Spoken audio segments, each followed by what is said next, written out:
One of the most urgent tasks for our country is to decisively defeat the climate hysteria hoax. We are in the beginning of a mass extinction. The ability of CO2 to do the heavy work of creating a climate catastrophe is almost nil at this point. The price of oil has been artificially elevated to the point of insanity. That's not how you power a modern industrial system. The ultimate goal of this renewable energy, plan is to reach the exact same point that we're at now.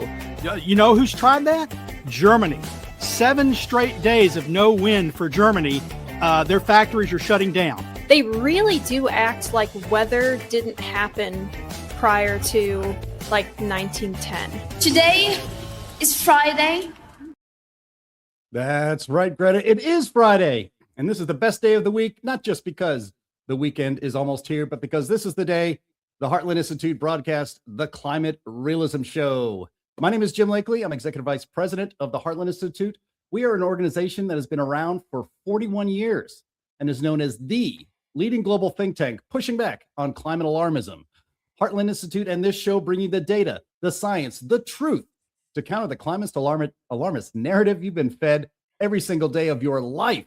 There is nothing else quite like the Climate Realism Show streaming anywhere. So I hope you will bring friends to view this live stream every Friday at 1 p.m. Eastern time, and also like, share, and subscribe. And be sure to leave your comments underneath this video. We do read them, and they all convince the YouTube's very mysterious algorithm to smile upon this program. And that helps us get the show in front of even more people. And as a reminder, because big tech and the legacy media aren't big fans of the way we cover climate and energy on this program, Heartland's YouTube channel has been demonetized.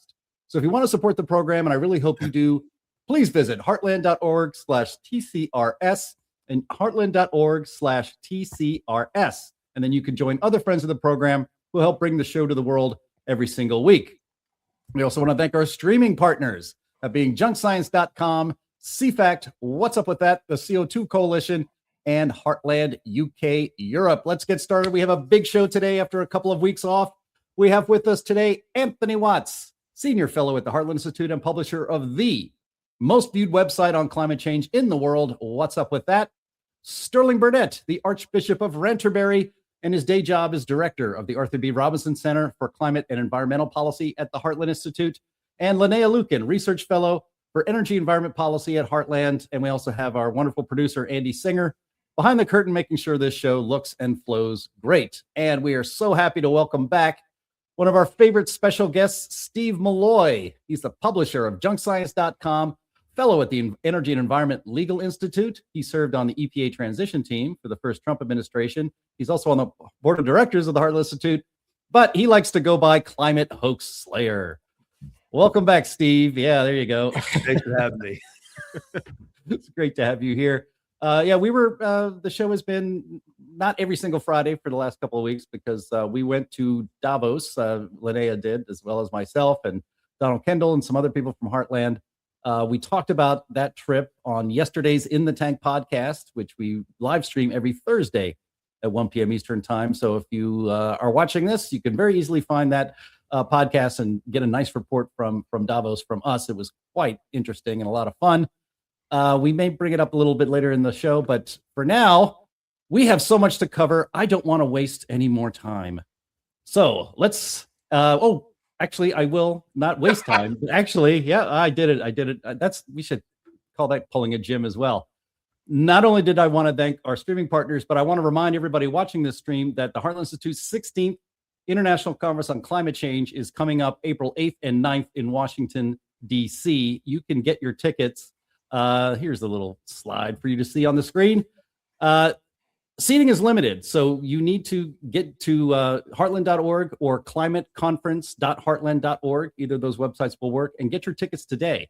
Again, seating is limited. We've already sold quite a few tickets, and we want to make sure that if you want to be there, you're going to have to get those tickets very soon. And we do hope to see so many of you watching this stream in Washington, D.C. All right.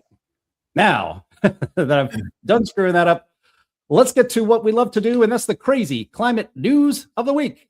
Hit it, Andy.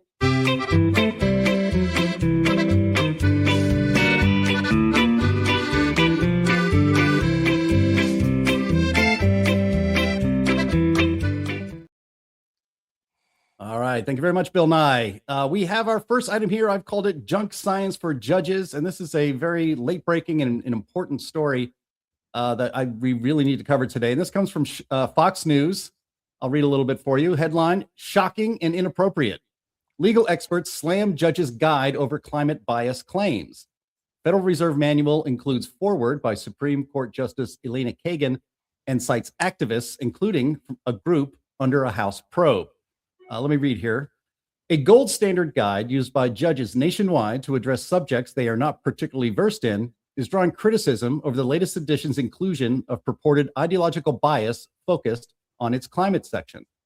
Critics have said the fourth edition of the Federal Judicial Center's Reference Manual on Scientific Evidence, which includes a foreword by Supreme Court Justice Elena Kagan, appears to blur the line between neutrally educating judges and indoctrinating them with left-wing advocates' prose. The approximately 1,600-page guide was released at the beginning of the year and includes several citations and footnotes to climate change activists and proponents, including, you'll love this, Anthony Watts, climatologist Michael Mann and environmental law expert Jessica Wentz. Wentz is the top-line expert at the Climate Judiciary Project at the Environmental Law Institute, an entity currently under federal investigation. The House Judiciary Committee investigation found evidence of efforts to, quote, influence judges who potentially may be presiding over lawsuits related to alleged climate change claims, which appear to have the underlying goal of predisposing federal judges in favor of plaintiffs alleging injuries from the manufacturing, marketing, use, or sale of fossil fuel products, unquote. Michael Mann, a climate change academic in Pennsylvania, authored a book called The New Climate War, and the judges' guides cite that book to claim that the energy industry has sought to deceive the public. Mann resigned from a role at the University of Pennsylvania in 2025 after disparaging social media comments about Charlie Kirk that invoked the Hitler Youth movement. And of course, fans of this program know that his lawsuit against Mark Stein and National Review has ultimately ended up being a debacle. That should be enough background for everybody. Steve, you tweeted about this yesterday. Maybe you can explain to our audience a little better what's going on and how this can be fixed. Okay, so this Federal Judicial Center is a not-profit. They've been issuing this reference manual on science for judges for decades. I think they're up to their 6th edition, and this new edition, which just came out in January, as it turns out, has a chapter now on climate science. And that's not necessarily a bad thing. I mean, judges do need, there's a lot of climate litigation going on. They do need to understand the topic. The problem, though, is that the Federal Judicial Center outsourced this climate chapter to the National Academy of Sciences, which brought in these radical climate activists from Columbia University's Sabin Center, who are also involved in climate litigation on the plaintiff side. You know, it's all these blue cities and states and children that are suing the oil industry and whoever they can about climate, trying to get damages and also shut down the economy. So you have this manual that's supposed to be for judges, written by activists, and it's really bad. I mean, it's like 100 pages of just climate activism. And as mentioned in the intro, they cite Michael Mann several times. And this is a Michael Mann who just had his sanctions affirmed for presenting false evidence in his lawsuit against National Review CEI Mark Stein about the central issue in the case, his damages. The judge told him that he didn't think he had damages in the beginning. Mann went on to present false evidence of his damages. He's now been sanctioned for it. And this guy is now cited as an authority on climate science when he can't even tell the truth in court. This is also the same guy who, when he first filed his lawsuit, positioned himself as a Nobel Prize winner, which, of course, as everyone knows, he is not a Nobel Prize winner and has never been a Nobel Prize winner. I've had to take away 5 of his claims. He used to make them when he would go make speeches, and I would change have the marketing materials changed to take out the Nobel claim because he just can't tell the truth about this. And then most recently, as in the intro, he reposted this nonsense after Charlie Kirk's tragic assassination about Charlie Kirk being the head of the Trump's Hitler Youth movement. what is that?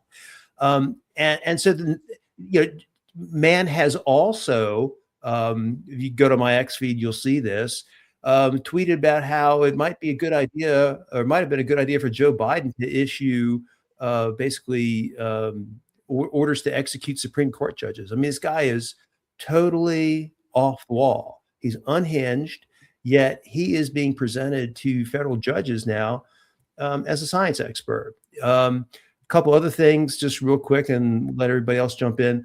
The manual, because it is geared towards litigation, is heavy on attribution. They want to be able to blame companies, point sources for emissions. So like if, there's an oil company that's responsible for 1% of emissions, then wherever there are damages, that company would be responsible for, 1% of them.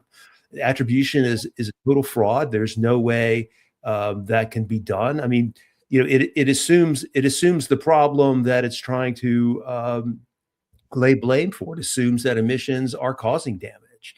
And another troublesome concept throughout the whole manual is consensus. They talk about consensus a lot. There's a consensus on attribution, a consensus on climate. I'm sure, on this program, we've talked many times about it, there's no such thing as consensus in science. So it's a very disturbing manual, and the Federal Judicial Center ought to retract it, take that chapter out. If they want to have a climate chapter, it's fine, but, have it written in a nonpartisan way. I hate to disagree with Steve about anything. Uh-oh. But I disagree that they should have a chapter on climate change. Okay. I'm sorry. We have a justice of the Supreme Court who can't tell you what a woman is. Yeah. Basic biology. Yet they don't have any chapters on biology. They don't have any chapters on chemistry. Why should they have a special chapter on climate science? I'm sorry, especially when it's written, it says politics, consensus. That's politics. That's not science. Attribution studies. Steve is 100% correct. How they are written is an event occurs. We know climate change had a role to play. The question is, how much worse is it because of climate change? That's not science, folks. It is impossible to attribute any single event to climate change. It is even more impossible to attribute any percentage of emissions from any single company to that event to climate change. It's unscientific in the extreme. It's fortune telling. It's wish fulfillment on the part of alarmists, and it's posing as science. And it got into this chapter, this booklet attached to something the federal judges are supposed to be referring to. The scientific portion of the federal judges manual should only be about how to deal with science, not the what science says, but how science determines things. Not telling them what to think about a scientific discipline, but telling them how to think about it, how to reason through it, what to take as evidence, not models, data, for instance. Models aren't evidence. They're tools, and their outputs are only as good as their forecasting or predictive capability. And in this case, climate models fail repeatedly. Climate predictions fail repeatedly. That's the data they should look at. So I think it's got to go. It has no place, especially, like I said, when they can't even determine what a female is. We've known what men and women were from time immemorial, before anyone ever heard the word climate. And we evidently can't, for our judges, can't determine what that is. So let's get some basics in biology and chemistry down before we go into the physics of climate.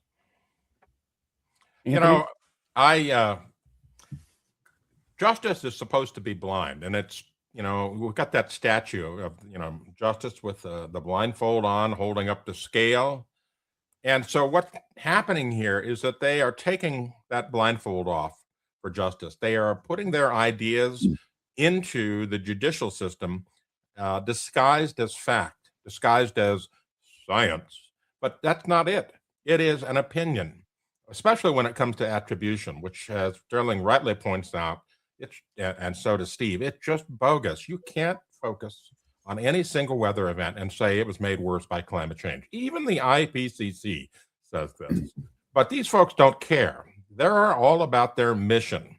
And their mission is to make climate change the most important thing. And climate change must be mitigated because we're all going to die. We're going to roast, we're going to drown. We're going to get snowed in. We're not going to have enough rain. Whatever it is, they're going to try to make it attributed to climate change. And that's the crazy thing about this. What I would really like to be able to send these judges is a copy of this book. This book here breaks down most of these ridiculous claims with real science, real references, and real data, instead of trying to make an opinion about it. There's no opinions in this. It's all factually based. And that's the problem. None of this stuff that they're pushing to these judges is completely factually based. It's models, it's attribution, it is opinion. And opinion for facts, opinion should not substitute for facts. And that's the failure here. And it's really, really wrong. We've had attribution science for a long time. They call it crystal ball. You got a crystal ball and you can do attributions. You do some tarot and you do attributions. Well, it's not a science. And in the report, it's not just man. It's not just man. They cite all these people as scientists working on the issue who are actually involved in the lawsuits. That they're actually either bringing plaintiffs in, suggesting course of action. They are involved in the lawsuits. So they are of necessity interested parties in what the judges will determine. And so they should have no part in writing a manual for judges. Well, I mean, I'm with Steve. I mean, if it's not necessarily, Steve is right. I mean, a judge can't be an expert on every single topic. And there are some important technical issues that one must understand to come out with a just ruling. The problem is the sources. I mean, if the judges were given a copy of the book Scare Pollution by one Steve Milloy, I'm sure we wouldn't. Yeah, I'm sure we wouldn't have any objections to that. Anyway, look, I think it's okay that judges should be aware of the controversy, and they should be aware of. I agree with everything Sterling said, but judges should be aware of climate. They should be aware of the standards of science. They should be aware of the gaps in knowledge, so that if they're making decisions, if they want to make the right decision, they have the opportunity to do that. And if they don't, well, it's because they're biased. So I'm not really for having science. I don't think we need a manual on science. There's really no such thing. I mean, to me, science is the process of where you have a hypothesis, you make a prediction, and you verify it. And if you're not doing that, then you're not doing science. And this whole attribution thing, as run by Freddie Otto at the World Weather Attribution, is totally bogus. Because if they really, if there was such a thing as climate science and they understood it, then they could predict these bad weather events. But they can't. Yep. Instead, what they do is they do this retrospective BS analysis where, that weather event was made 30% more likely by emissions. And then they want to be able to use that stuff to wring, trillions of dollars out of the fossil fuel industry. And the whole process is just bogus. And so as is, yes, this chapter should just come out. But I have no problem with judges understanding climate and science like we do. Right. I mean, the problem here is that if you're like all these children's groups, these leftist NGOs and stuff organized, they file lawsuits against, say an oil company and saying, they knew that emitting CO2 was going to harm the planet. And so they bring in as a defense witness for themselves, somebody like Will Happer, for instance, from the CO2 Coalition, who would testify that carbon dioxide is not a pollutant, that carbon dioxide is not dangerously warming the planet, that carbon dioxide is actually beneficial to the world. And then the judge would say, well, I don't care what Will Happer says, because right here in this manual, Michael Mann says the opposite. So we're going with this. And that's the problem, is that you have a clown like Michael Mann being cited as if he is, like he's coming down with 2 stone tablets from the mount. Yeah, I mean, so they want to be able to introduce Michael Mann as essentially evidence or an expert, without Michael Mann being cross-examined. Now, all of us watched the Michael Mann versus free speech trial 2 years ago, and you see how Mann melts down under pressure. Because he's got nothing, he can't handle the pressure, and he would just fall apart. But this is a way to get his idea without ever having anyone cross-examine him. And he needs to cross-examine anytime, anytime he shows up someplace and the media doesn't note that, a federal judge sanctioned him for offering false evidence in court. I'm going to highlight that, because if Mann can't tell the truth in a court of law under oath, where can you trust him to tell the truth? Maybe it might help real quickly if I can describe how attribution models work. First off, they're climate models. We all know climate models fail. They get the temperatures wrong. They get all their forecasting wrong. They take a climate model and they say, okay, this event has happened. We know CO2 drives climate change. So that's the main assumption built in. CO2 drives climate change. Climate change drives weather changes. So let's run the model with CO2 and the storm appears. And then let's run the model in some counter Earth where there is the amount of CO2. And what would the output be then? And they'd say, oh, well, it's less likely that storm would have occurred if there'd been no CO2 in our models. So that how much percentage we can attribute. It's like, so you start with a flawed model. You start with a false assumption from history, based on history that CO2 has never driven climate change. And you then build it into a counterfactual model, basically two counterfactual models. And then that result is supposed to be scientific evidence that can be used in court. Yeah. All right.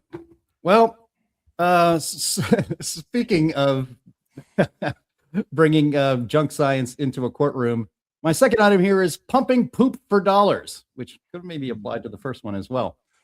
This wonderful story comes to us at the suggestion of one Anthony Watts, and this is from Colorado Public Radio. So this is what your tax dollars, I guess, used to fund. Headline: Why a climate startup plans to inject liquid manure a mile deep in Weld County.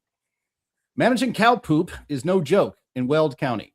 With more than 500,000 head of cattle, the agricultural powerhouse northeast of Denver has far more bovine residents than people.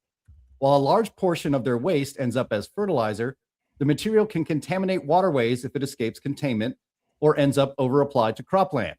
It also emits gases known to drive climate change and an ongoing smog crisis along Colorado's Front Range. I'll just say that climate change driving is a claim in this story.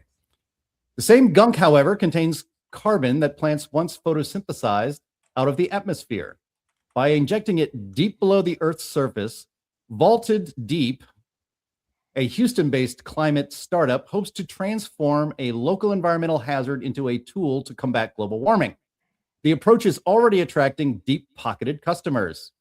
Tech giants are paying Vaulted Deep to help offset their climate footprints that have grown in recent years due to the AI boom. In 2024, Frontier, a carbon removal fund whose members include Stripe, Shopify, and Alphabet, agreed to pay Vaulted Deep $58.3 million for carbon removal services. Google and Microsoft have since inked deals of their own. It's an example of a carbon removal industry growing in Colorado and across the country. If approved, Monarch Fields could test whether atmospheric cleanup might work as a business proposition if it tackles multiple environmental challenges at the same time. Now, Anthony, you're the one who wanted to talk about this poop emoji of a story, so have at it. Is this plan literally and figuratively BS? Well, yeah, that's a good way to describe it. And, I was thinking about this, and Linnea is familiar with drilling rigs, but, if you've ever watched any movies, where they're talking about drilling or whatever, there's always that climax of where they're hollering, "She's gonna blow." Well, this gives a whole new meaning to that. I mean, my goodness, I can't even imagine. This is a job that Red Adair would turn down if that happened, for sure. But, they've got this crazy idea that if we remove carbon from the surface or the atmosphere, somehow it doesn't count. Well, maybe in a few million years, as Linnea pointed out in our private chat, people might be thanking us for making, better gas and oil in the future. I don't know. It's just ridiculous beyond words. And every carbon removal project we've ever seen in the last 25 years has failed or been shut down in some way. Every one of these things has been a boondoggle. Every one of these things has taken, well, maybe not everyone, but many of them have taken tax dollars and converted it into BS, which never pans out.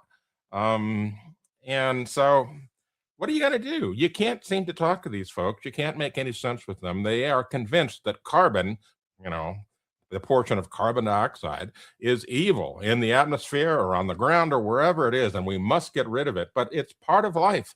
It is part of every living thing. And every living thing, makes carbon dioxide in some way or another. And it makes carbon in other ways. So it's all natural. So I'll just end with this. How much poop could a poop pump poop if a poop pump could pump poop? Okay, I want to point something out here. Okay, look at this graphic that they made for this project. Have you ever seen the mainstream media publish a graphic like this to describe fracking and where it occurs? Where they put the Empire State Building next to it to show just how deep it is, so that people shouldn't be worried about it coming back up to the surface. I'm aghast Wow. at this graphic that they have provided here. Every single time you see in the news when they're like, this is how drilling works for oil and gas, and this is why fracking is so dangerous, they make it look to scale as if they're fracking like right underneath someone's house. This is infuriating. Okay, but also, man, it's like what I said a couple of years ago. I think maybe last year or the year before, when we were discussing that other carbon capture scam where they were supposed to be planting trees, but they actually didn't end up planting the trees, but a bunch of tech companies paid them to do it to do carbon offsets.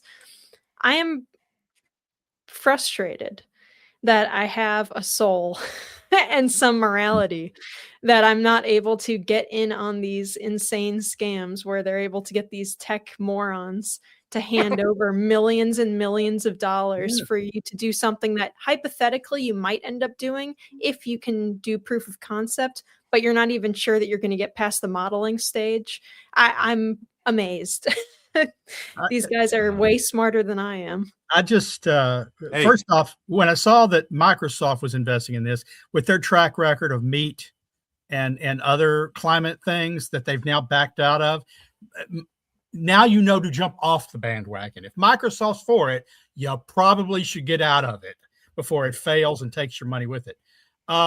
Secondly, I've been told for 2 decades now that we should be using manure for crops because it's a natural fertilizer as opposed to high chemical. No. We want natural fertilizers. We want manure. We want poop. Let's use that as fertilizer. That's what we always use traditionally. No. Now you got to get rid of it. I was also told, well, we can use it for energy production, right? You use digesters, turn it into methane, burn the methane. That reduces the methane output.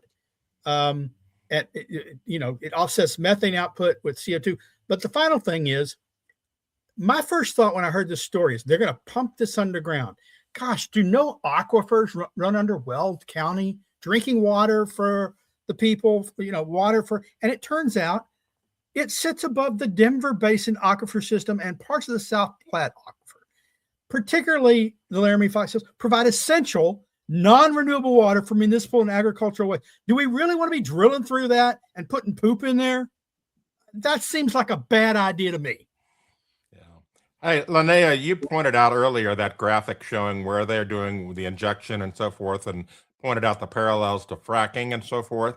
So one of the problems that they say fracking causes is it causes earthquakes.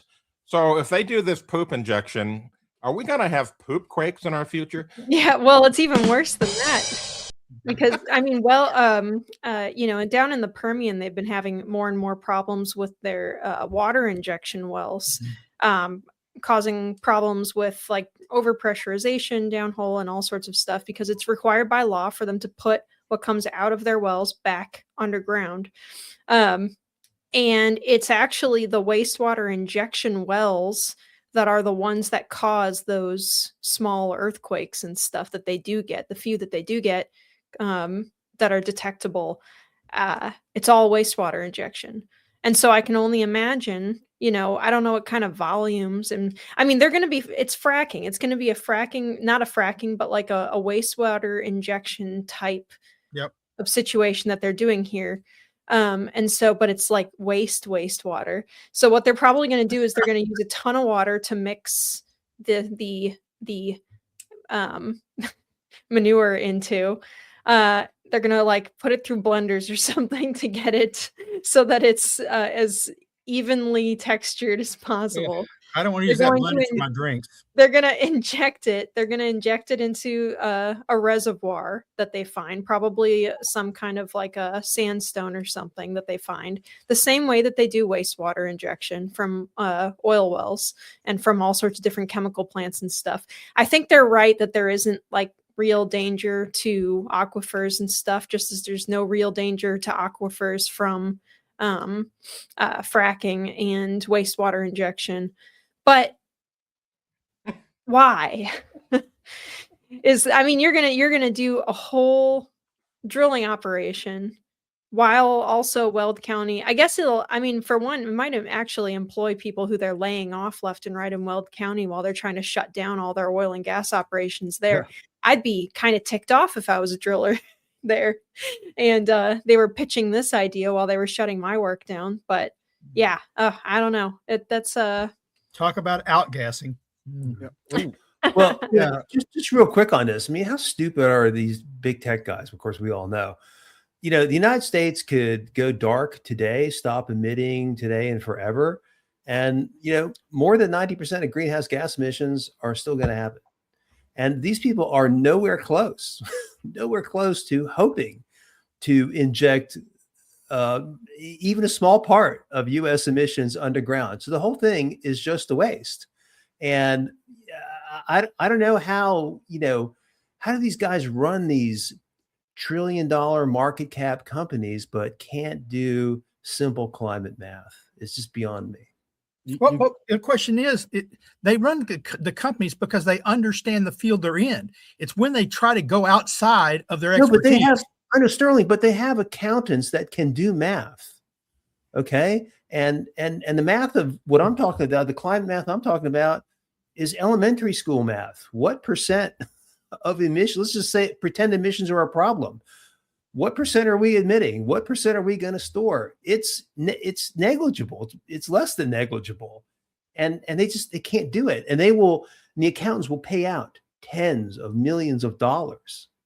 Yeah. Well, the whole point here, of course, Steve, isn't like this entire operation actually isn't about the physical storage, and it isn't about any kind of sequestration at all, right? The point is the money printing machine that is carbon credit trade. Yeah. I guess it's also the virtue signaling for the. I get it. There are reasons for it. There are reasons for it, but it's so easy to figure out how stupid this is, and people refuse. Yeah, well, you called this a waste, Steve, and I see what you did there. And they also talk about. Oh, missed it. I didn't miss it. I got it. And they talk about jobs that Americans won't do. I would think diarrhea driller would be high on the list, but we shall see. Well, if you give me tens of millions, I'd think about it. Yeah, right. Yeah, everybody's got a price. They call it a slurry, Jim. Oh, that's even grosser somehow. All right, let's move on before people start to hurl. All right.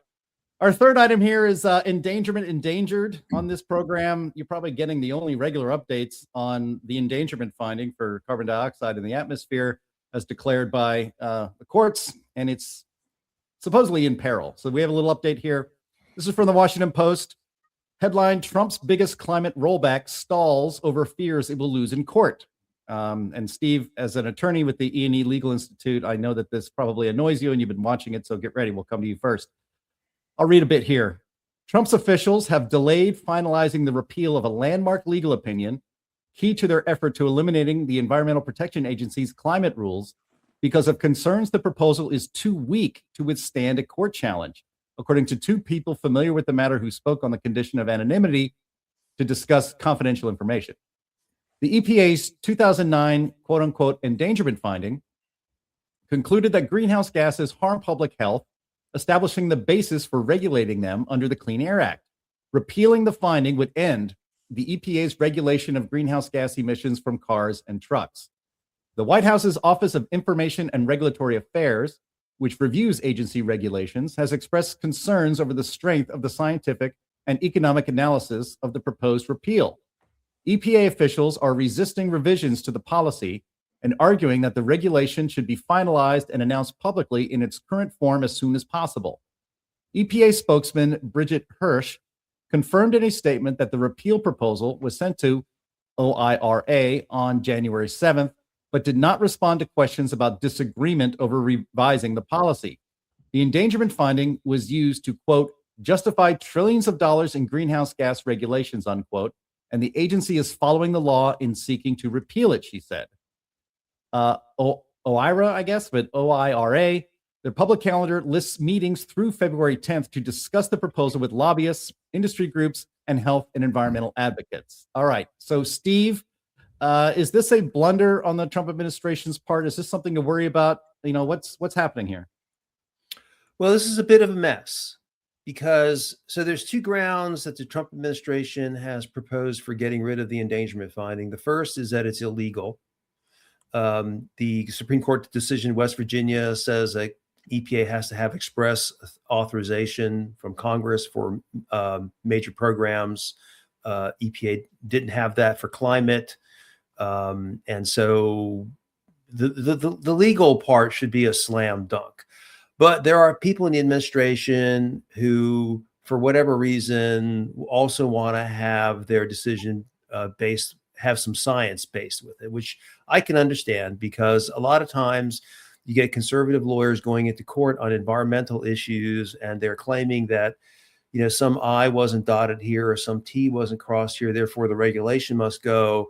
And the judge is forced to decide to, you know, EPA says that millions of people are going to be killed if we don't have this regulation. And, you know, you industry are just saying that, well, this I wasn't dotted. So they always side with EPA in that case. So I can understand why you want, and we just had this earlier discussion about the Federal Judicial Center and its manual and how judges are being brainwashed on climate. So I can kind of see where you'd want to be able to explain that to judges.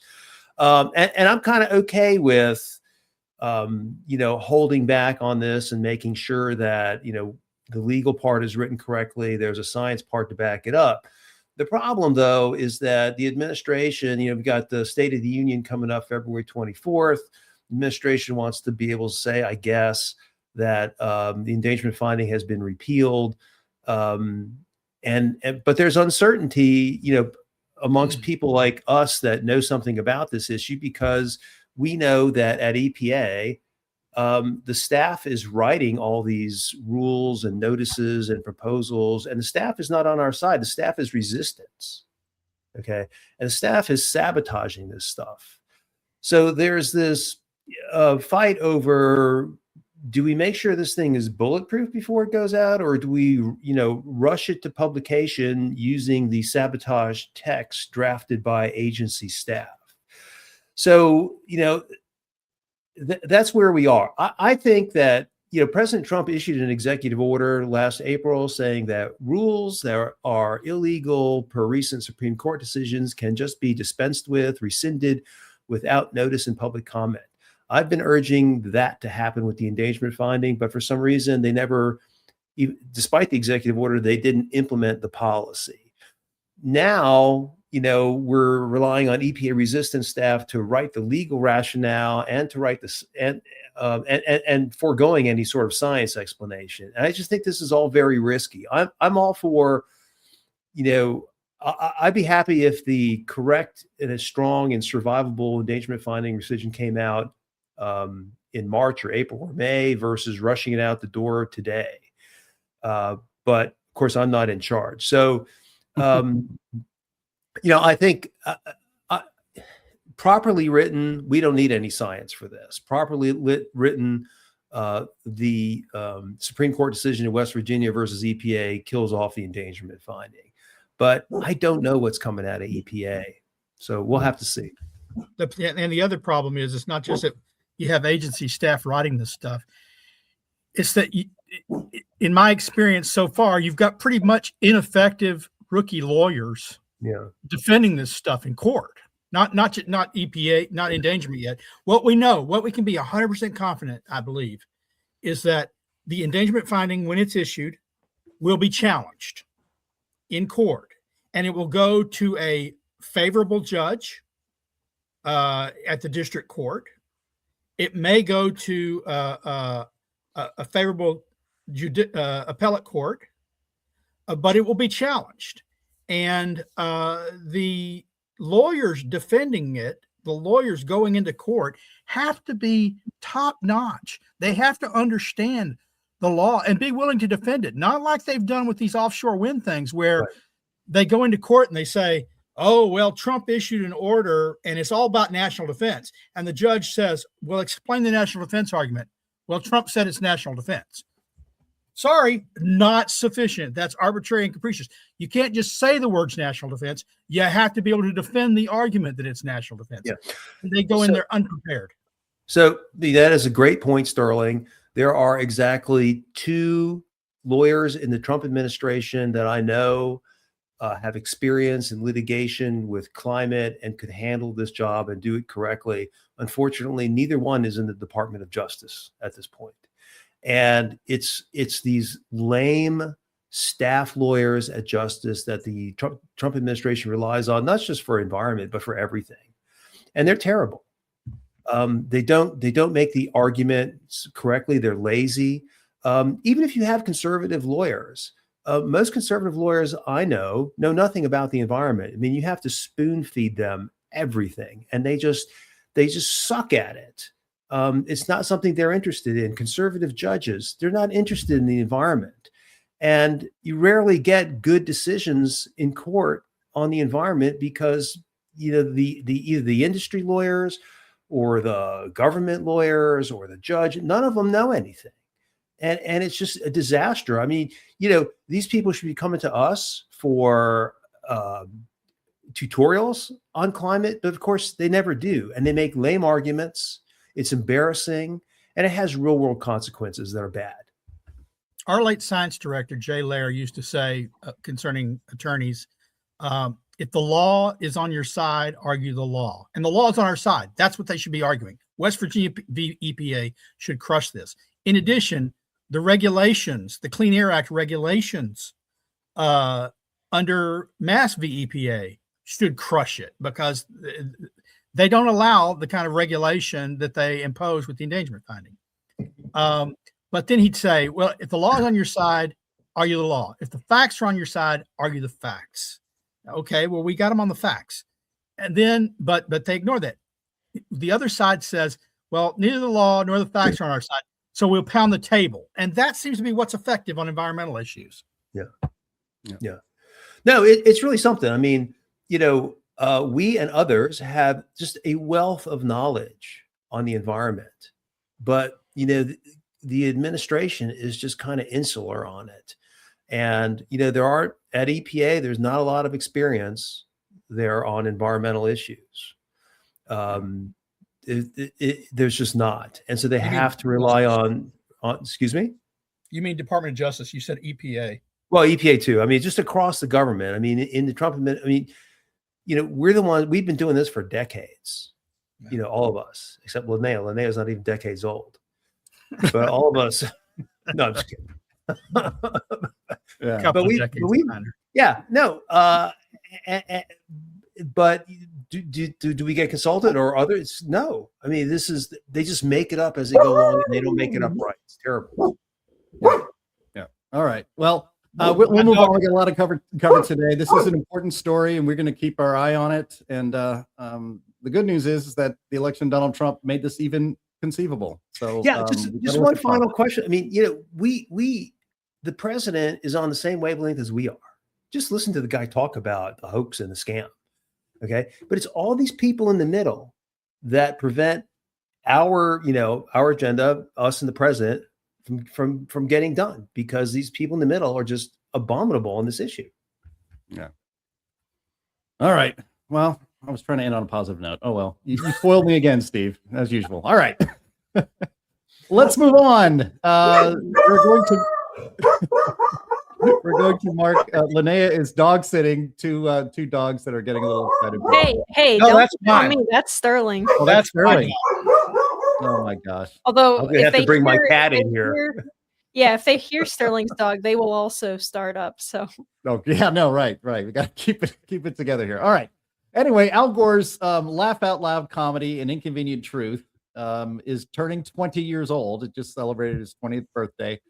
And we thought it was important to revisit that, because quite a few predictions and claims were made in that comedy film. And we wanted to go over what some of those were and tell the truth about them. Steve, you had also noted earlier before we went on the air that, that film has aged really, really badly. And it's actually now, I think in many jurisdictions, banned from being shown to children because it's so full of lies.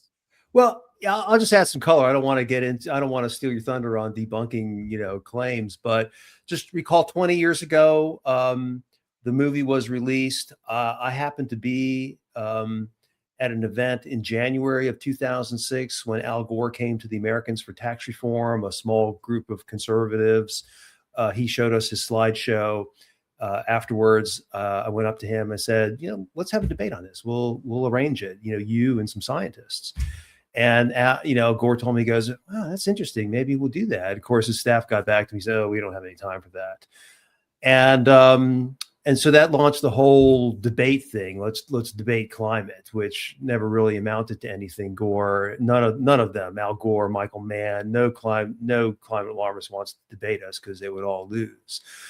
About a year after the movie came out, it had been made mandatory viewing in the British school system. Lord Monckton sued in a UK court, and the judge decided that, look, this has so many errors in it that you really have to have a warning to school kids before you can show it to them. So I guess it didn't wind up getting shown to UK school children. And then shortly after that, Martin Durkin, a former Marxist, I think climate changed him from Marxism to capitalism, came out with his movie, The Great Global Warming Swindle, which was a response to An Inconvenient Truth. And because Gore wouldn't debate anybody, I took clips from An Inconvenient Truth and The Great Global Warming Swindle and made Al Gore debate. And I've got that somewhere on YouTube. I'm going to put it on my X feed tonight as soon as I can find it. And then at the end of that year, 2007, Al Gore was awarded the Nobel Peace Prize for all this climate nonsense. And of course, he gave his famous Nobel lecture where he made all these projections, including that Arctic ice would disappear by 2014. And of course, this year there was still 5 million square kilometers of Arctic ice. So don't get ahead of me now, Steve. Okay, I'm sorry. All right. Anthony said he has to bug out for a couple minutes, but this first item is for you. You going to be around for 60 seconds, Anthony? Yeah. Real quick. I've got to run, and I'll be right back. But I will say that I watched Al Gore's movie when it first came out. I watched the reaction of people, and people took it as gospel. They never looked any further than his claims, most of them. Mm-hmm. And that's what really got me going. I had been looking into climate before that, but the fact that I saw so many bad things in this movie, so many non-factual claims, got me really revved up. And so I owe all of my climate work to Al Gore. Let's put it that way. Right. All right. Well, Anthony, you can just turn off your camera and mute your mic and then come back when you're ready if you like. Yep. All right. So let's go through some of these claims. So I asked ChatGPT to outline the claims that Al Gore made in An Inconvenient Truth. I wasn't going to watch that garbage again. So I'm going to quickly go through this, even though we could have really done the whole show just on debunking his movie. So first claim ChatGPT said was made in An Inconvenient Truth: global warming is real and measurable. Gore argued that the Earth's average temperature has risen significantly in recent decades, citing data showing that the 10 hottest years on record have all occurred within a recent span of years. And he presented long-term atmospheric CO2 measurements, e.g. the Keeling curve, showing a clear upward trend tied to human industrial activity. Sterling, Steve, Linnea, who wants to take this one? Can I start? Go. Okay. So if you watch Inconvenient Truth, Al Gore climbs up on the ladder and he's pointing at the upward trend in CO2 emissions. And that's probably true. CO2 emissions have increased because of industrialization, and CO2 in the atmosphere has increased. But if you look under the CO2 curve, you'll see the temperature curve. And the temperature curve just sort of burbles up and down. It's not really going anywhere. And as CO2 spikes, the temperature curve is not spiking. And that right there, that debunks the whole movie, because, according to climate alarmism, the atmosphere is extremely sensitive to CO2. And if CO2 went up, well, temperature should be going up, but it's not. Even in his movie, it was just burbling along. But he misleads people by pointing to CO2 going up and then just asserting that CO2 means temperatures, when below you can see they're just going like this. Yeah. All right. Let's move on to claim number 2 via ChatGPT on An Inconvenient Truth. Human activities are the primary cause of global warming. Gore emphasized that burning fossil fuels and other modern human activities, e.g. deforestation and industrial emissions, increase greenhouse gas concentrations like CO2 and methane, which trap heat in the atmosphere and drive warming. Sterling, let's go with you on this one. True and false. Okay. The emissions there's limited evidence that those emissions are driving a global trend of warming, because the global trend of warming is an artifact of another human activity, which is industrialization and expansion of cities. We know that many of the thermometers, the temperature stations that measure warming, are compromised by the urban heat island effect.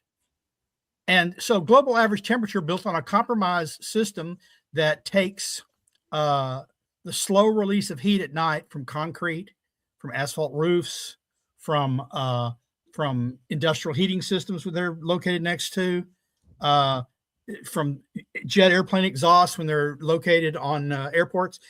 That's not global warming. That's regional warming, but it figures into the global average when they just throw it in there. Right. So when you look at the system of thermometers that are not biased, and we're building one ourselves, the GOATS project, but there's another one, the Climate Reference Network. You get less than half the warming that is measured, and the measured warming is less than half what the predicted warming is based on the climate models. So, look, it's within the margin of error. The amount of true warming that might possibly be attributed to CO2 emissions and methane is less than the margin of error for the bar graph that they show the warming in. Yeah. Steve, you want to, I know you tweet a lot about gone down the drain. Well, just to what Sterling said, what's disturbing about all this is, let's take the example of yesterday in Washington, D.C. At about 8 o'clock in the morning at National Airport, it was 16 degrees Fahrenheit. And that will go down as the official temperature for Washington, D.C. that day. But on my Apple phone app, which estimates ambient temperature in a different way than just looking at the airport or the thermometer, said that the temperature at that time was 6 degrees. There's a 10 degree Fahrenheit difference between the way Apple computes what the temperature is versus what's measured at National Airport. And, the thing known as average global temperature is built up of a lot of discrepancies like that. And, which means that the average global temperature is just a pile of garbage. I don't know how, when the error range is so huge, when you add more of that, it doesn't make for a more accurate number. No, but there's no, and in fact, there's no such thing in as an average. It's a made up metric. Average global temperature, right? Look, if you're a teacher in a class and you give a test, and we all know that the bell curve says C is the average, right? But let's say it's possible that no one even gets a C. They may get A's and B's and D's and F's, but the average is C. Well, the way I like to think of it, in terms of temperature, I like to think of it this way. So like my body temperature, you can measure at 98.6, pretty much 98.6 all over. It's just what my temperature is. It makes sense to have a body temperature. If your temperature is above that, you have a fever, right? With the Earth, the average global temperature has no meaning. It's just a metric. It's a made up metric. There's no place that has average global temperature. And where would you take it anyway? Would you take it at the surface? At what altitude would you take it? When would you take it? I mean, it makes no sense. It's not like a body temperature. And we measure temperature. We measure body temperatures because we're concerned about human health. Yeah. It has actual meaning. It doesn't have some kind of thing that's like, oh, well, if it's 60 Celsius, the planet is overheating and sick. No, it has a meaning, right? If your temperature is above 98.6, you have a fever. So you can measure it and it has meaning. And average global temperature is nothing like that. Yeah. Well, Chris Martz, who is the comment on the screen right now, I was just going to mention him. Hello, Chris. Nice to see you watching the show today. I believe he put it this way when he was a guest on not too long ago, that global average temperature is about as meaningful as the average zip code in the United States. I mean, it doesn't mean anything. It doesn't tell you anything about zip codes in the United States, and global average temperature doesn't really either. All right, we got more to get through. Number 3 was about glaciers and ice sheets melting. So, by the way, Al Gore's 0 for 2. Al Gore showed a photographic and scientific evidence of the retreats of glaciers worldwide and the loss of ice in the polar regions, suggesting these trends are linked to rising temperatures. He showed retreat of specific glaciers worldwide, including Mount Kilimanjaro, Glacier National Park, and other visual evidence of warming impacts. Oh, and again, in 2007, when he was still riding high on the universal praise of his film, Gore said that the Arctic would be ice-free in the summers by 2014. Linnea, they have not renamed Glacier National Park, just Natural Park, have they? Yeah, that's what I was about to mention. It's pretty funny. I think Glacier is actually one of the ones that had a sign out that may or may not have been based off of the claims from Inconvenient Truth that said this glacier will be gone by like 2010 or something. Yeah. And then or 2012, something really early.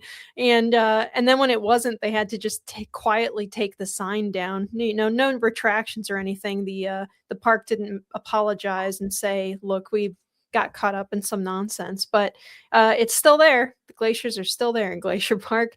Eventually they will be gone, not because of human caused global warming, but because hopefully we continue on a warming trend rather than plunging back into an ice age.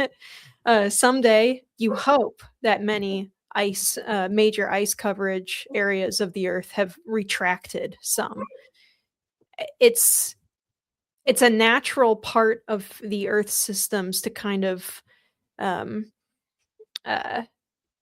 breathe in and out these ice caps, right? So you get big coverage of, long coverage of ice down as far as like New York and further down south from that even. And then you have contractions and they leave all these big clades. What's going on there, Andy? All these big boulders and stuff that the glaciers brought with them. There's a ton of features like that. The Great Lakes are carved out from glaciers moving. They retract, and then they expand again as you enter another ice age. This is a pattern that takes place over the course of tens of thousands of years, completely natural. And as our friends over at the CO2 Coalition are fond of saying, you should embrace that pattern when it's trending towards a warming trend, and fear it if it starts to go the other way. Interglacial cycles are a blessing.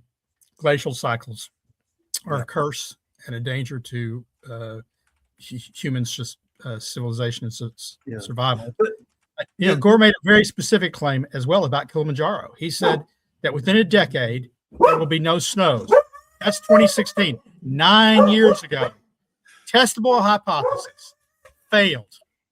Right. That's exactly right, Sterling. Gore tried to do science. He tried to make a prediction. Well, he made a prediction and it didn't work out. So he's just wrong. And when it comes to the Arctic ice, I don't think that was his prediction. He was parroting something that I think someone in the Defense Department or the Navy had predicted, because he's not smart enough to do that. But nevertheless, he made a prediction. It was wrong, and he never got credit for being wrong. Right. Anthony, another one he was wrong about was he mentioned Mount Kilimanjaro prominently in his movie. And he said that, his friend Lonnie Thompson, was there surveying the ice and it's almost gone and it's going to be gone soon.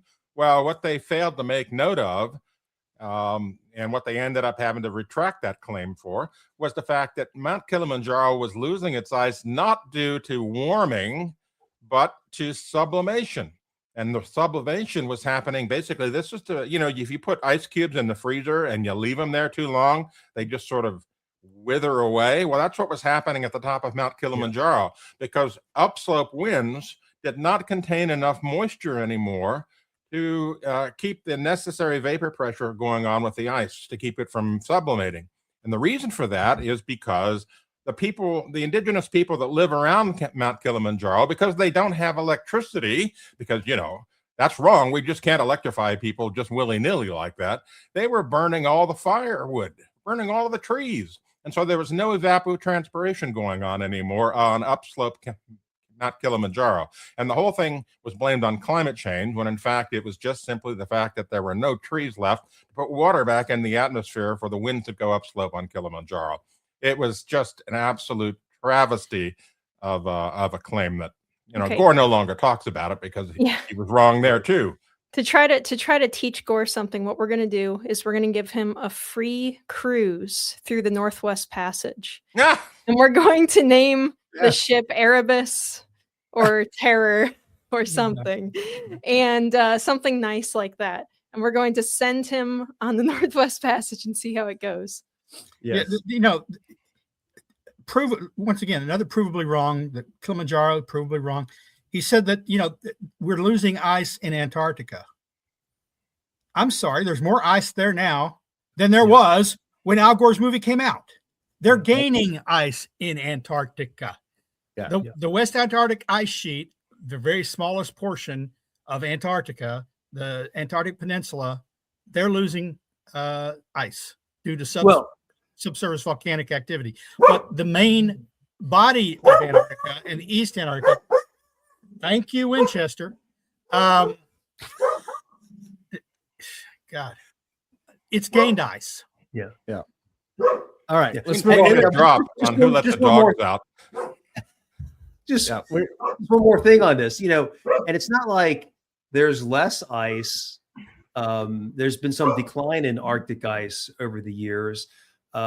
Since Al Gore made his prediction, 2025 ice at the minimum is about the same as 2000. It's his predictions just hasn't worked out in the slightest. Not there's less ice. There's about the same amount of ice, despite all the emissions, despite whatever warming there's been. Yeah. All right. Well, there's that. Andy, thank you very much. There's a clip from the show about Kilimanjaro, and it's not quite as he predicted. All right, we'll move on. There's another. So that was 3. Number 4. That sea levels are rising. Now, Gore discussed how melting land ice in Greenland and West Antarctic ice sheets would contribute to significant sea level rise, potentially flooding coastal cities, displacing millions of people.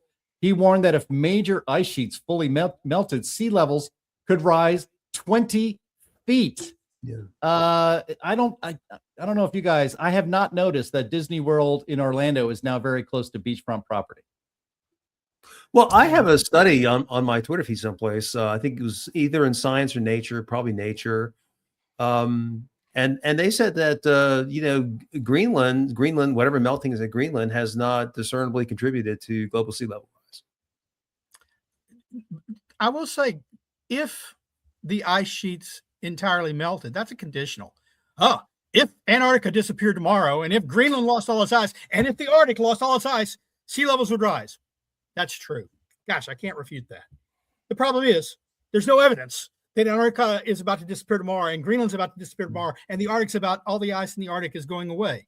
So it's a foolish conditional. It would take hundreds, if not thousands of years for that to happen at the rate of any melting today. And the evidence, the best evidence, I'm sorry, it's not from satellites. This is one of those things where satellites aren't the best evidence of sea level rise. Ground-based tide gauges are the best evidence of long-term sea level rise.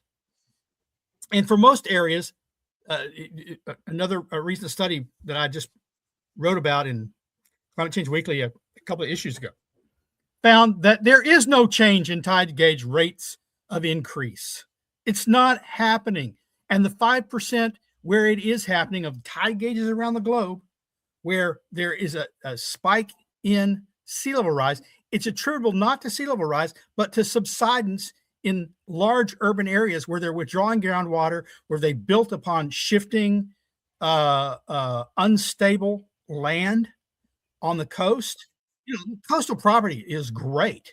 It's beautiful, but it's not.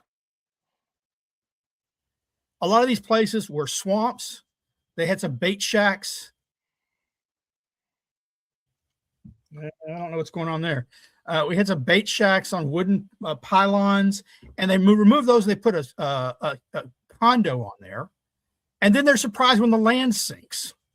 Yeah, and they call that global warming. It's not global. So there's also been a lot of groundwater withdrawal. Yeah. Today in the Washington Post, they talk about ghost trees, and these are dead trees in coastal areas because of saltwater intrusion. And what's actually happening is groundwater withdrawal has been the cause of saltwater intrusion, and that's what's killing the trees. Right. So has sea level rise? Just exit question. Has sea level rise appreciably accelerated since Inconvenient Truth came out 20 years ago? No. So look, sea levels have been rising as they do in interglacial cycles since 18 to 12,000 years ago. There have been vast periods of time, thousands of years, that they rose at a faster rate than they're rising today.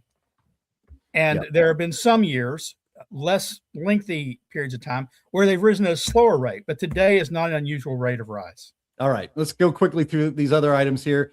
He also made claims about extreme weather and the climate impacts. He connected higher global temperatures to increased severity and frequency of extreme events, including heat waves, hurricanes, floods, and droughts. Gore suggested warming oceans increase storm intensity and contribute to changes in global weather patterns. Anthony Watts, you are an esteemed meteorologist. Debunk this, please. Well, this is all back to that attribution thing that we were talking about earlier. They have been trying since the beginning of this thing to attribute particular weather events to climate change. Their argument typically is, well, the atmosphere is warmer, therefore it will hold more moisture. While that's technically true, it does not translate into a stronger storm, more rainfall, or any of those other things. Weather is very, very random. We live in a very complex state. The climate is very long term, 30 plus years versus weather, which is, hours to days. And so it just doesn't translate, yet they keep trying. But the bottom line is that when you go look at the data, and you can go look at this on climateataglance.com, or also you can see it in the book here, Climate at a Glance on Amazon, you can see that severe weather, whether it's floods, droughts, hurricanes, tornadoes, heat waves, whatever, has not increased since Gore made that claim. In fact, in many cases, it's decreased. Hurricanes and tornadoes, for example, are significantly less than they used to be in terms of frequency, and they're not getting worse in terms of intensity. And so every bit of data out there basically says it's not anything like what Gore was predicting it would be. And the most famous part of it was right after Hurricane Katrina in 2005, Gore publicly came out and said, see, this is an example of how hurricanes are going to get worse and worse and worse. Well, guess what happened right after that? A hurricane drought for the United States. Landfalling hurricanes essentially disappeared for almost 11 years and basically proved him wrong. It's like, nature is listening to him and laughing at him and saying, hey, take this, dummy. So if you go and look at the data, and most of these people don't, they're not interested in data. They're only interested in predictions and attribution. If you look at the hard data, none of this is supported. Nope. All right. Very good. Go to climateataglance.com where you can get all that great information. It's the facts. It's the truth. And it counters the climate alarmism. Two more items here real quick from the claims from the movie. Number 6, effects on ecosystems, species, and humans. The film highlighted impacts on ecosystems and biodiversity, such as disrupted habitats and risks to species. Gore also raised concerns about the health issues linked with climate change, such as heat-related illnesses and the spread of diseases. Linnea, on yesterday's podcast on In the Tank, we showed you in a picture, as we mentioned earlier, with your arm around a guy in a polar bear suit that was pretty dingy in Davos. So you get this one. Yeah, very sad. My heart was broken. Yeah, no, I mean, this is something that they love to do, especially with the polar bear issue. They go find, a raggedy old dying polar bear. They take a picture of it and they say, this is proof of the ravages of climate change. Obviously, there are a number of things that could kill a predator like that, including, starvation after a winter from, an injury making them not be able to hunt, or just old age or sickness, any number of things. So that really isn't proof of anything. It's just an emotional appeal to try to get people to agree to globalist totalitarian control. So, but luckily we here at the Heartland Institute are not swayed by sad polar bear pictures. But yeah, no, again, this is one of those things that's a little bit more complicated than just saying like, no, there's no such thing as any ecosystem being impacted by natural climate change even. Take the human element out of it. And even if you don't take the human element out of it, human beings do impact the environment around us. That's true. And sometimes, oh yeah, there's me in the most terrifying sickly. Looking pretty pathetic there. Yeah. Polar bear. Oh, he was not okay. But the amazing thing, though, is that nature is constantly in a state of change. Change is the natural state of the planet. Stasis is not. Animals go extinct, they come back. We shouldn't be contributing. We shouldn't be, knowingly causing the extinction of animals and stuff. That's not good. Right. We shouldn't be doing that. But there is a point where, we as human beings really hate change, and change is going to happen anyway if we live on a dynamic planet. So you have to be careful about how you approach it. The difficulty is in the biological sciences, they are really big fans of leaning very heavily on things like RCP 8.5 to project doom and gloom for a variety of different species that are threatened. And it's bad science, again, because one, there's all sorts of stuff that can threaten the species. It doesn't have to be, a 1.5 degrees Celsius warming over the course of 100 years average for the whole world. So it's, yeah, I see the comments from our friend on Rumble, Krabby Sailor, who said she went and took a flea bath. Yeah, true. I did. I did take a flea bath. Very dangerous. But it's not science. It's just trying to scare people, and it's trying to get funding for your project about, recording what's happening to some turtle or something. That you wouldn't otherwise get unless you pinned climate change to it. So it's complicated, but again, Al Gore's predictions that we would see these mass ecological collapses and stuff by now have not come true. And the polar bear population is healthier now than it was 20 years ago. By a large degree.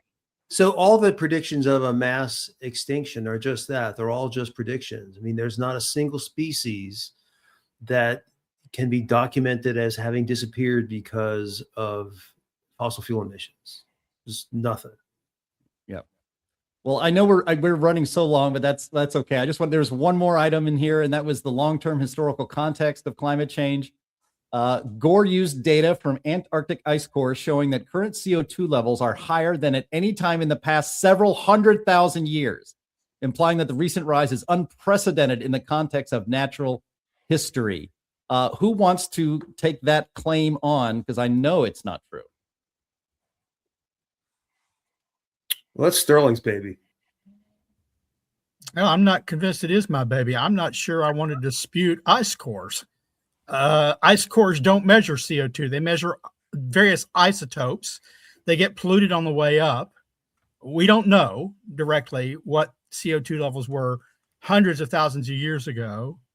What we do know is that in the present interglacial, they are probably higher than they have been since 18,000 years ago. And I was told when I first got into this, they said it's the warmest it's been. It'll be the warmest it's been in 20,000 years. Then they said it'll be the warmest it's been in 10,000 years. And then they showed charts to say, well, it might be the warmest it's been in 2,000 years.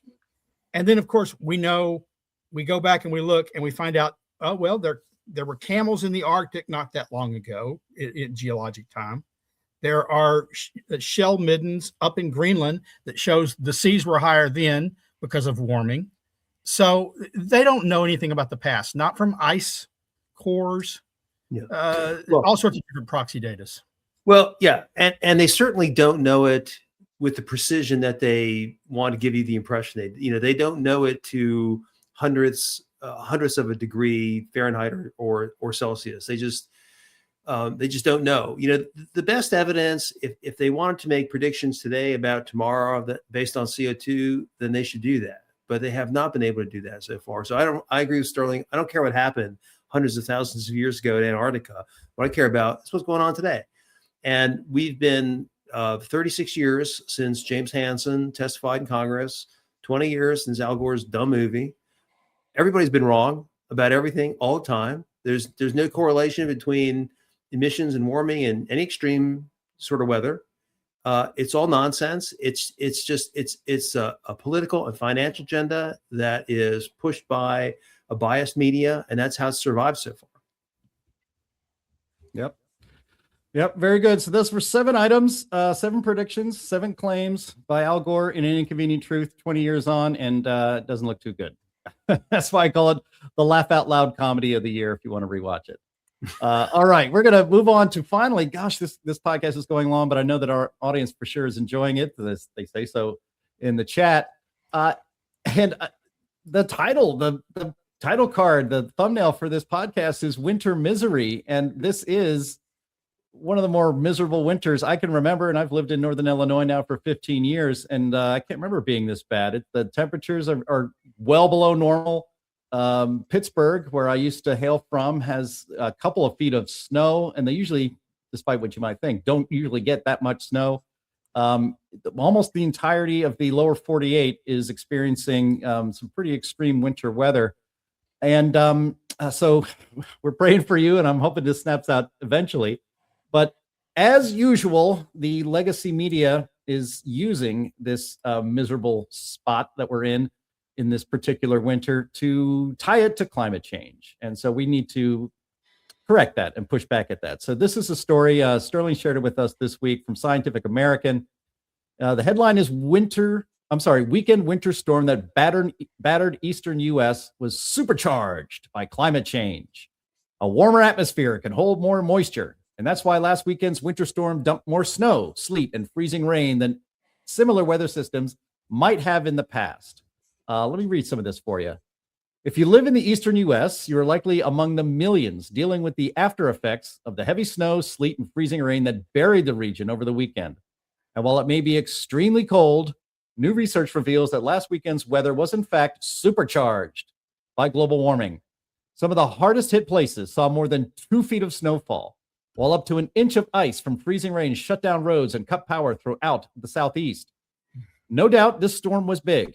It was always going to pack a punch, but it dumped more frozen participation than it would have if the storm had occurred decades earlier.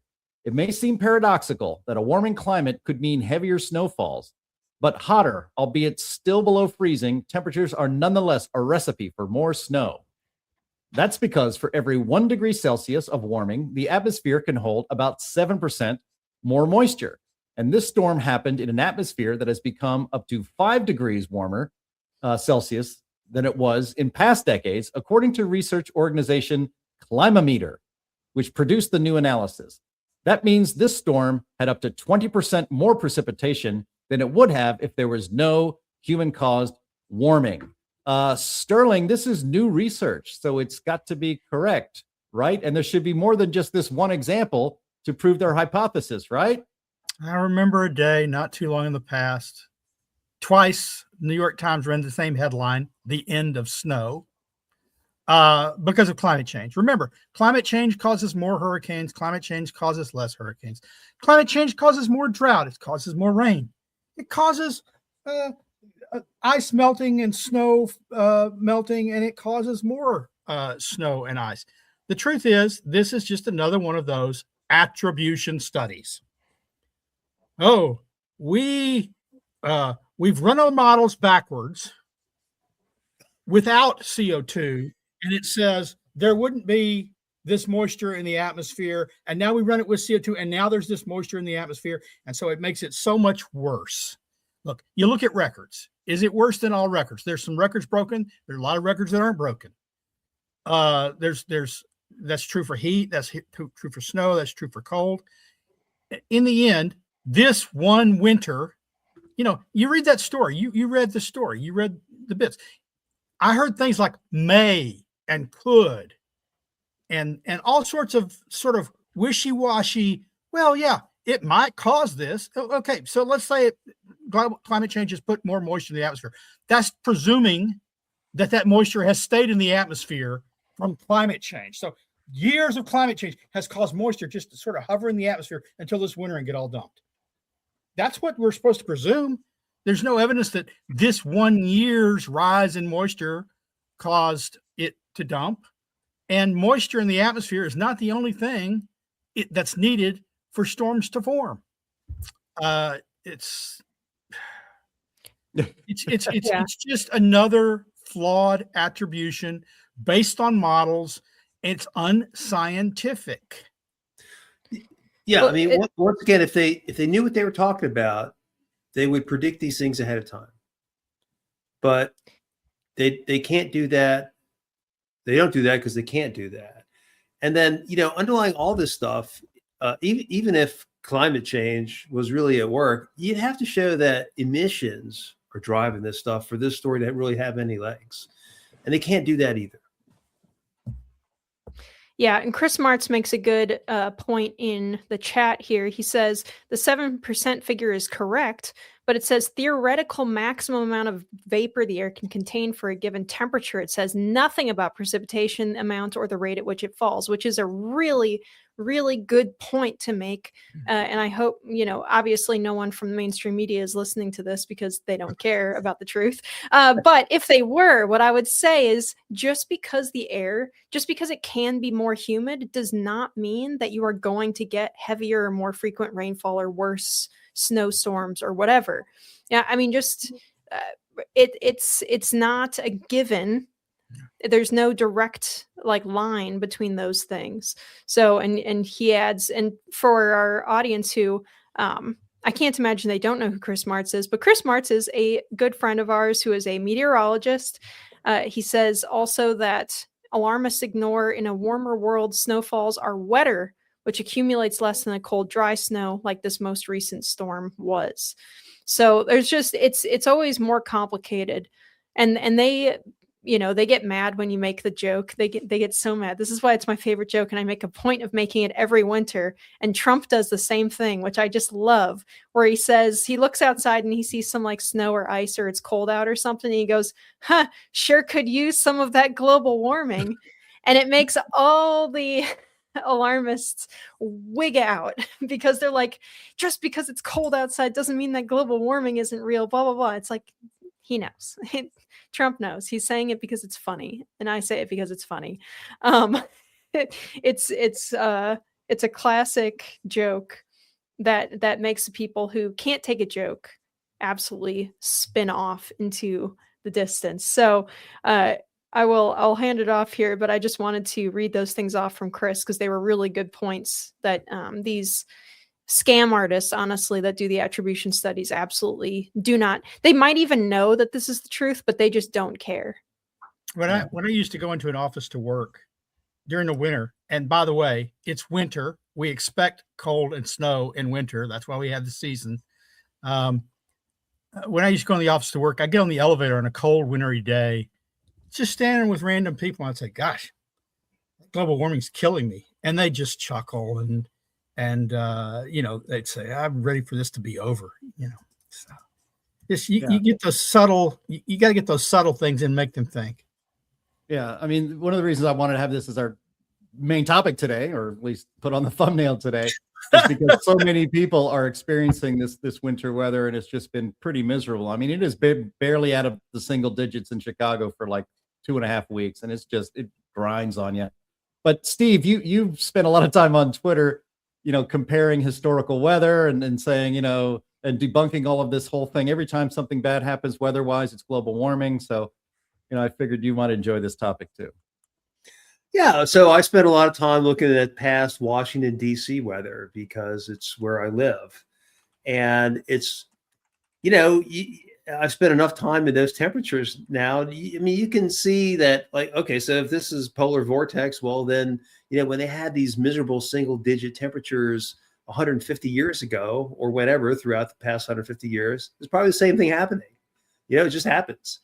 The fundamental alarmist principle is that every emission causes warming and drives more warming. And then you have the urban heat island effect thrown up on top of all that.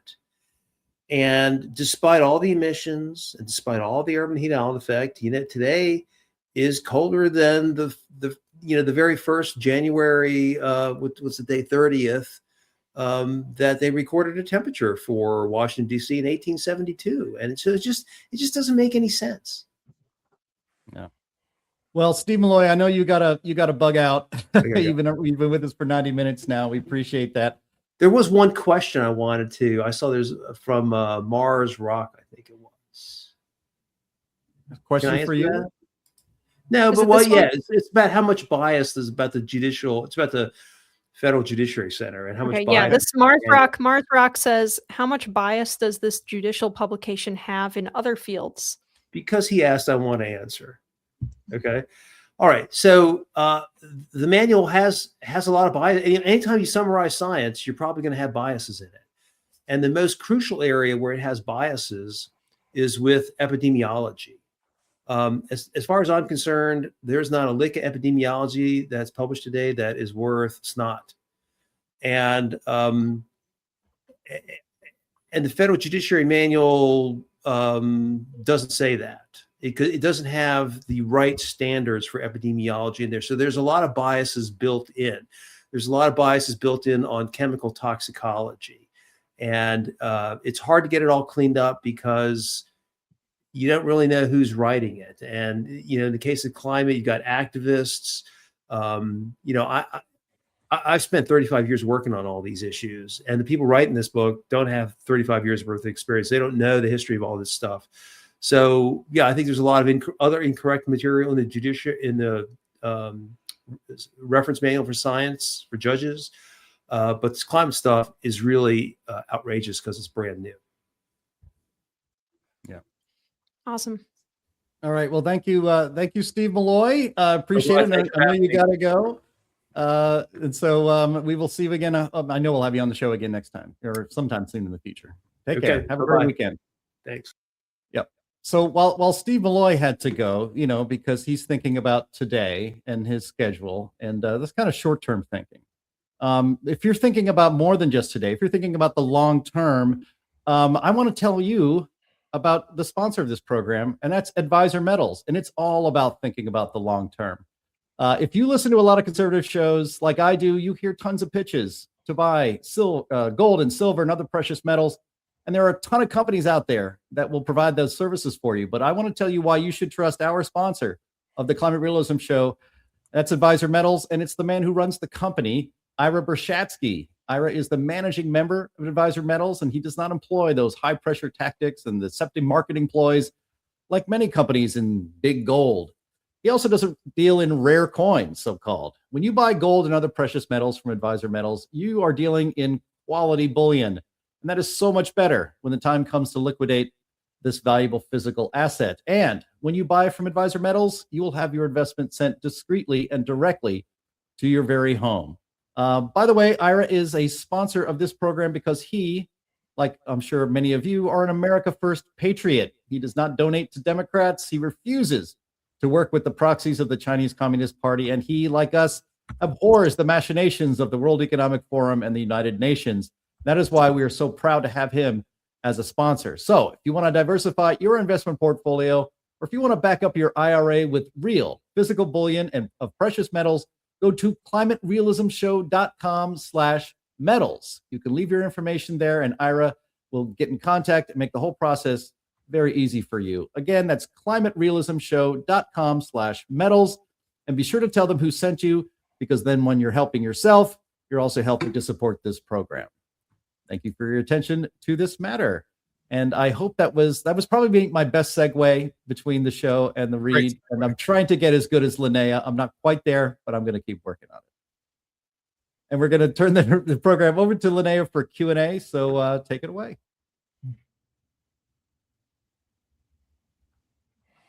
Oh man, I'm waiting for the drop and it didn't come. All right. Well, okay.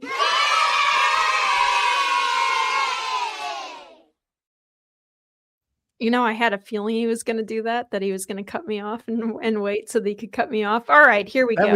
That was me. I thought it'd be funnier that way. Krabby Sailor has really good, very, very good taste in segues. He says, good lead into the ad, Jim. Linnea's was better yesterday.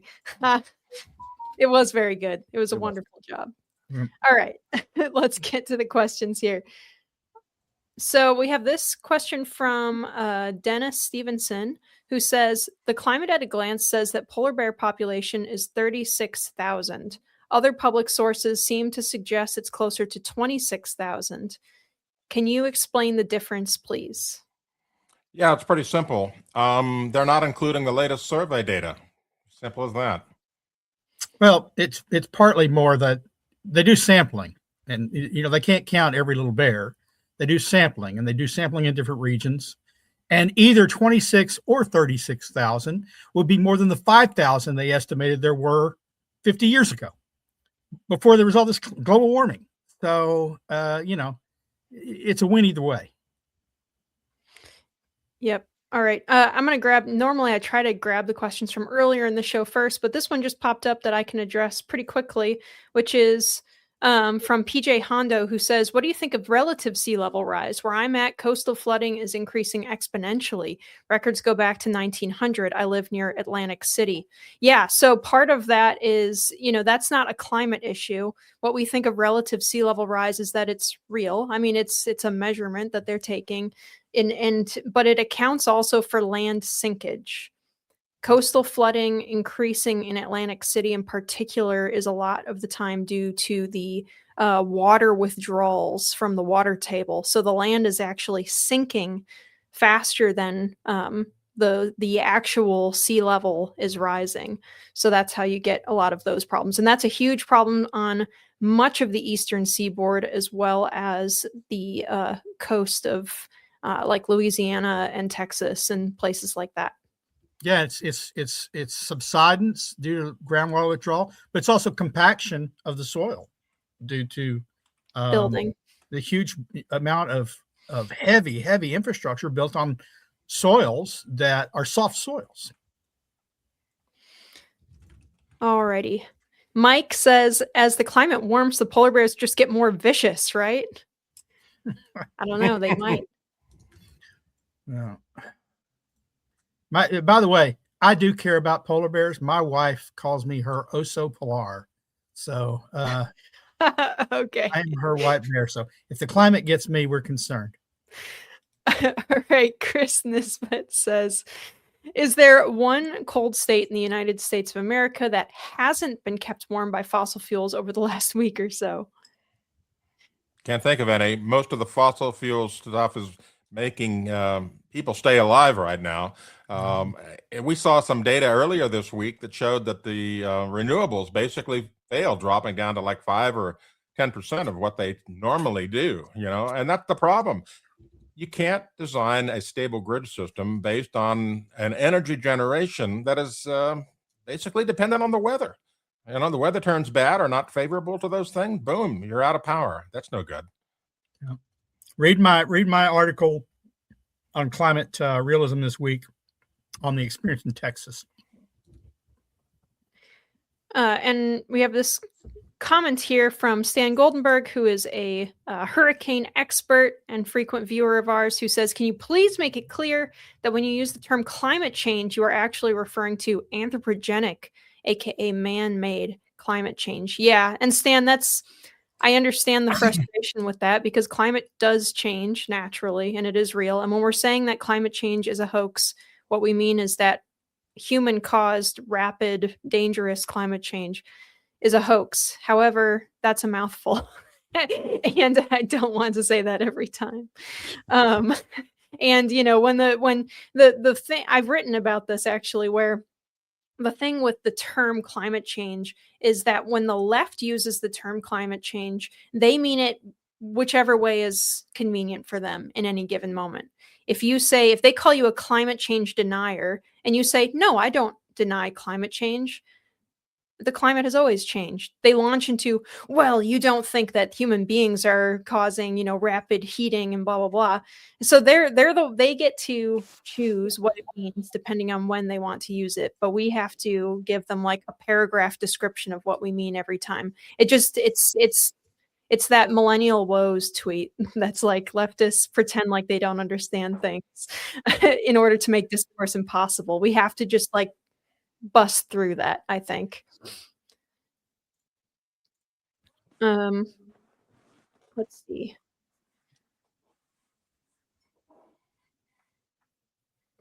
Sorry, trying to scroll through here. I starred some questions that aren't really questions. They were just funny, so I'm scrolling through some of those. Okay.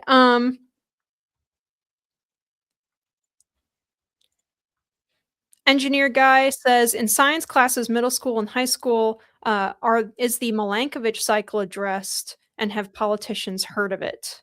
Anthony? Yeah, well, this Milankovitch cycle is based on the precession of the Earth wobble, so to speak. The poles are tilted about 23.5 degrees. And so what happened is that just like a spinning top, it's stable at first, but it tends to develop a wobble of its own. And so Earth has that, but it's a very, very, very long period wobble.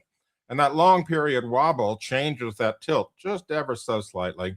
And so when the tilt changes, that changes solar insolation, and that then changes the amount of heat the Earth absorbs from sunlight, which changes the air temperature. And so it's a very, very long thing that happens. And there has been a lot of studies basically saying that ice ages are a result of the Milankovitch cycles on the wobble.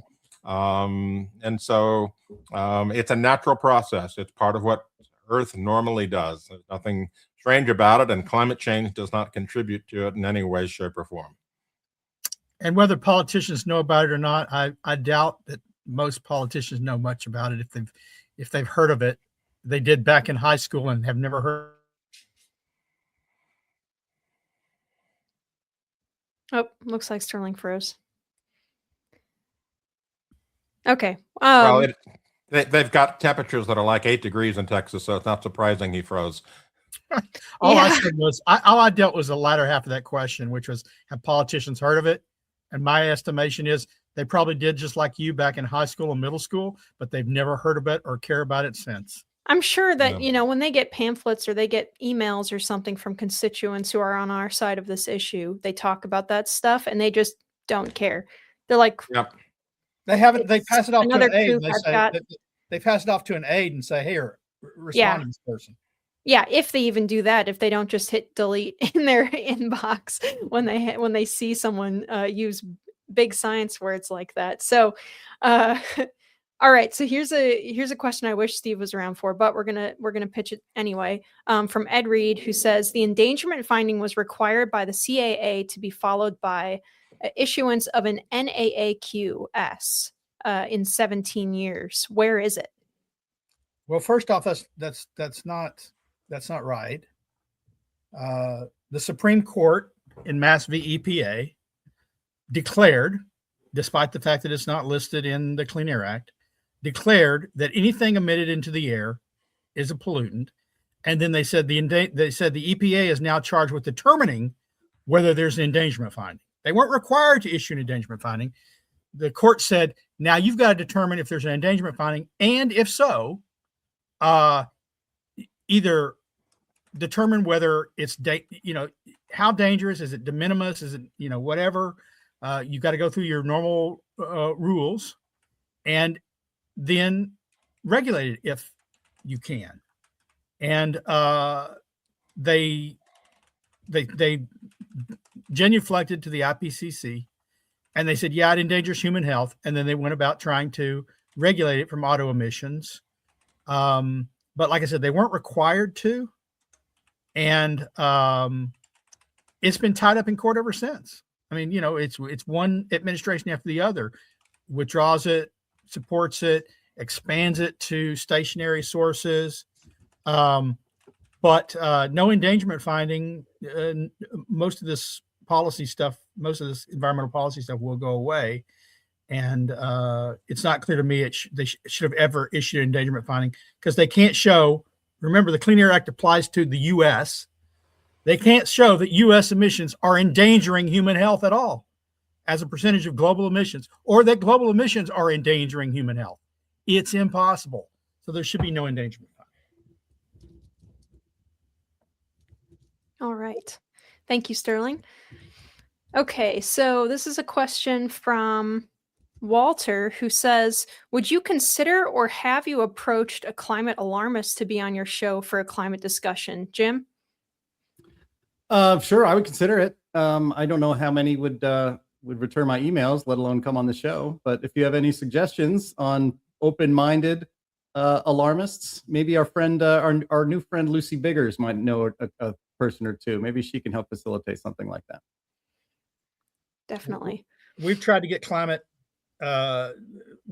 debates going multiple times through various forums, and they refuse to debate us. Why? Because they say that gives us status. They pretend that if they're on stage with us, well, that's actually giving credence to the crazy point of view that these deniers hold, and we don't want to give them credence, so they won't debate us. Now, I think the real truth is they can't debate us. When they debate, they lose.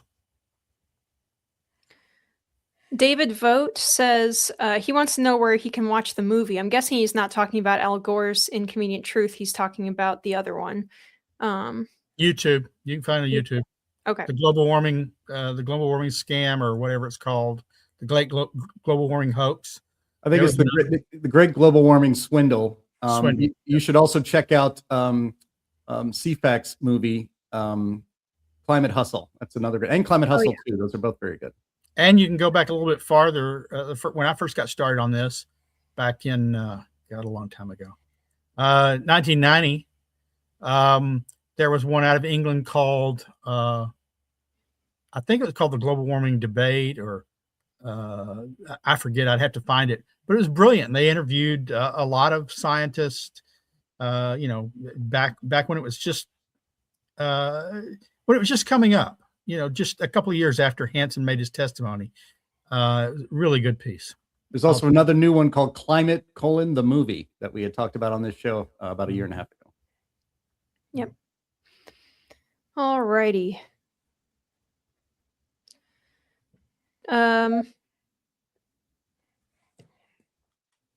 Sorry, guys. Okay, so Ray, and I'm going to pitch this to you, Anthony. Ray says, what would happen if our current ice age finished, if we were totally in an interglacial? Palm trees in the air? I don't know. Yeah, I don't know. That one's, I don't know enough about geologic history to be able to answer that. Well, I just can't say. And you know what? It's not just me, it's everybody else. Nobody else can make that prediction either. So I'm just going to say my answer is I just don't know. And that's an okay answer, and one a lot of scientists will not give you. Well, I'll tell you that, it's going to take, thousands and thousands of years for that to happen, if not tens of thousands of years for that to happen.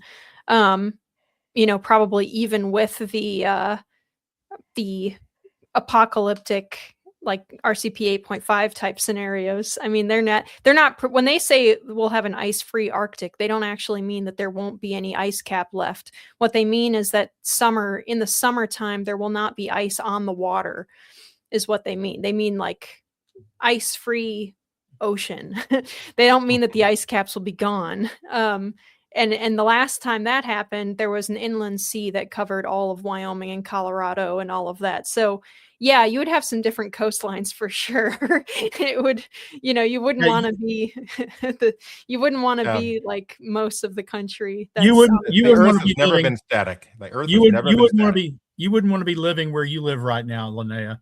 No, definitely not.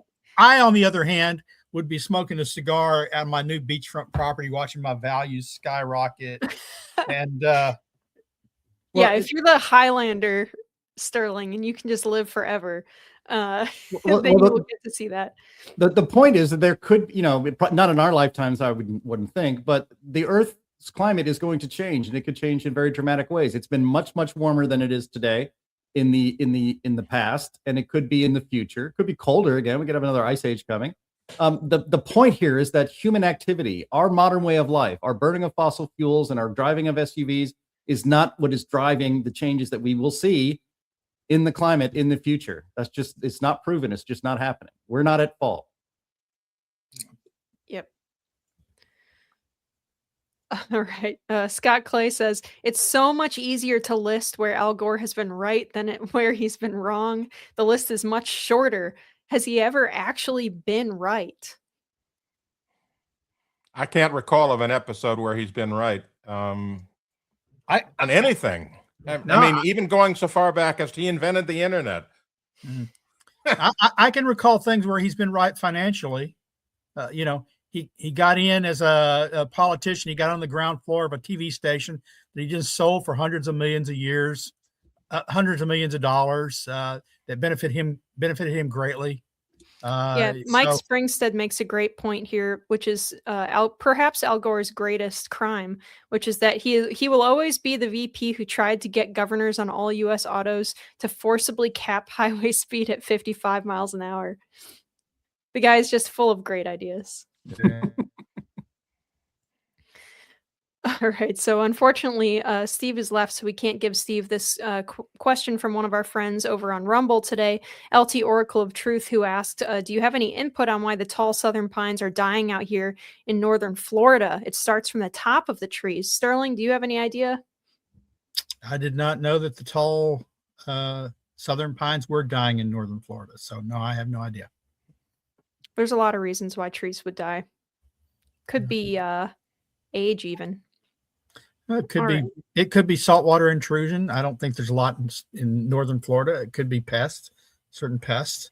It could be I don't know how dense those things are up there. I just don't know anything about southern pines of Florida. The southern pines of northern Florida. That's a very specific. Anthony, this is an interesting question because I hear this all the time in climate skeptic spaces, and I'm kind of skeptical myself of this claim. But Bripio, I think that's how they mean for this, or Bripo, says, "What are the signals that we are actually cooling?" And I don't think that we're actually cooling, but maybe I'm wrong. Yeah, I don't see any evidence other than short term. We've seen cooling since We had the big eruption of Hunga in 2021, 2022. We had a big temperature spike, and then it's been cooling since then. So if you look at the satellite data, you can see it very clearly that we've cooled since then, significantly so. And that's to be expected because it takes a while for the water vapor to come out of the atmosphere, either by precipitation or other means. And so, but as far as long-term cooling, no, I don't see it. We're coming out of an ice age, the little ice age. And so I anticipate we'll continue that for a while. God willing. All right. Let's go. We'll do one more question. Sorry, guys, we had a ton of questions today, and we went a little bit long. But this is a continuation of that answer, Anthony. Paulie says, is this winter now confirmation that the effect of the eruption of Hunga volcano is now over and the global climate is back to cooling trends until 2050s as per solar cycles? Well, I want to say very clearly that solar cycles have not been proven to make any changes in Earth's temperature. We've looked at that again and again and again and again on What's Up With That, trying to look at solar cycle sunspots and all of that, and we just don't see a correlation. There are people that try to make correlations, but those correlations are, maybe not particularly well done. I don't see any evidence whatsoever that solar cycles have changed anything recently. But I can say that as we get the water vapor out of the atmosphere from Hunga, yes, things are going to get cooler, and that may have been a contributing factor to a harsher winter this year. All right, awesome. Thank you very much. All right, and that will do it for today's program. I want to congratulate everybody on the show and watching the show. You have just experienced the longest episode of the Climate Realism Show ever, now at 1 hour and coming up on 53 minutes. Thank you very much for being here. I also want to thank our streaming partners, Junk Science, CFAC, CO2 Coalition, Climate Depot, What's Up With That, and Heartland UK Europe. Thank you very much, Anthony Watts and Sterling Burnett and Linnea Lucan of the Heartland Institute. I want to thank our guest today in absentia. That would be Steve Milloy of junkscience.com. And once again, thank you, the audience, because we do this for you, and it's so great to get your feedback. So please leave some comments underneath this video and share it with your friends. I think they're going to learn a lot and hopefully, like us, have a lot of fun. That'll do it for today. We will talk to you again next week. Bye-bye.